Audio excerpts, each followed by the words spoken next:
G'day everyone, my name's Tom. I'm a chiropractor from Sydney, Australia, and here are 5 exercises that will help your lower back pain. G'day, how's it going? Alright, here they are very quickly. The pelvic wiggling, the pelvic tilt, knees rocking, followed by the reverse curl and child's pose. Do these at opposite ends of the day and you'll feel like a hero. Let's look at these exercises in more detail. For the pelvic wiggling, lie face down on the ground with your head turned to one side and wiggle your pelvis left and right.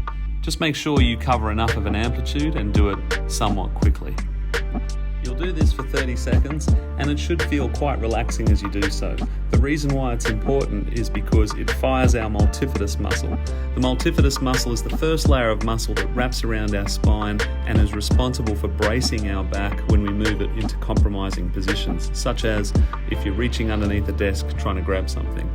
If you suffer lower back pain, it may be because your multifidus muscle is retarded and needs to be woken up. For the pelvic tilt, lie on your back with your knees bent, feet flat on the floor, and your arms either by your side or across your chest. You'll simply press your lower back against the floor and then relax it repetitively for 30 seconds. Don't forcibly try to arch your back off the floor, simply press down and then relax. It should resemble you rolling a stamp in an ink pad. The other way to think about it is to raise your pubic bone towards your nose back and forth. This movement is really important to do as it facilitates the imbibition of nutrient-rich fluid into your discs. Your discs don't have a blood supply. The only way they get their nutrients is via osmosis, which means you have to move on a regular basis in order to pump up your discs. If you sit for excessive periods of time, you're going to succumb to the compressive stress of gravity. It's going to push all the fluid out of your discs, dry up, and that's how you develop back pain. Building on this, we come to the knees rocking exercise.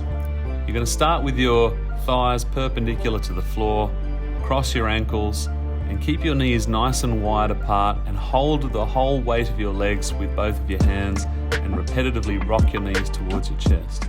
You should feel a sweet pain or a relatively comfortable stretch in your lower back muscles.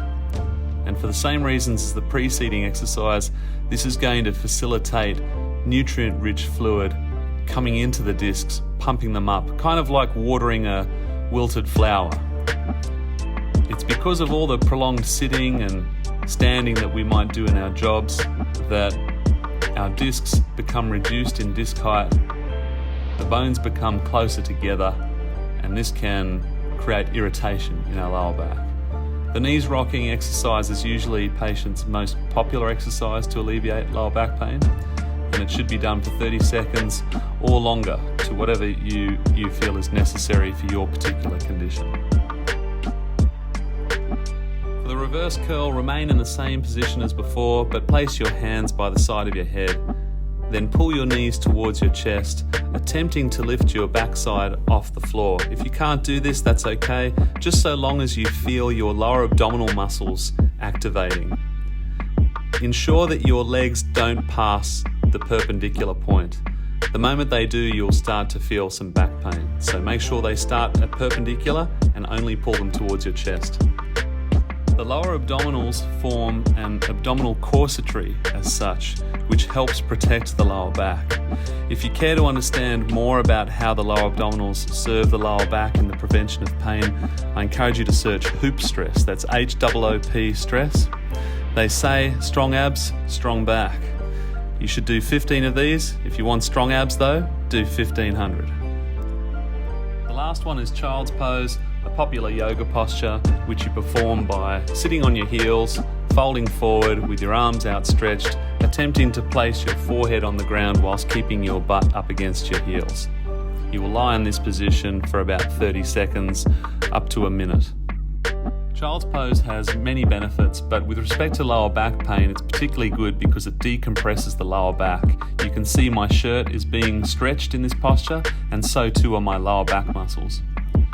If you suffer ankle, knee or hip issues, you can, instead of child's pose, find a small seat, come to the edge of it, use your hands for support and repetitively bend forwards and back. If you want, you can dwell in the forward bending posture. You can see how it resembles child's pose.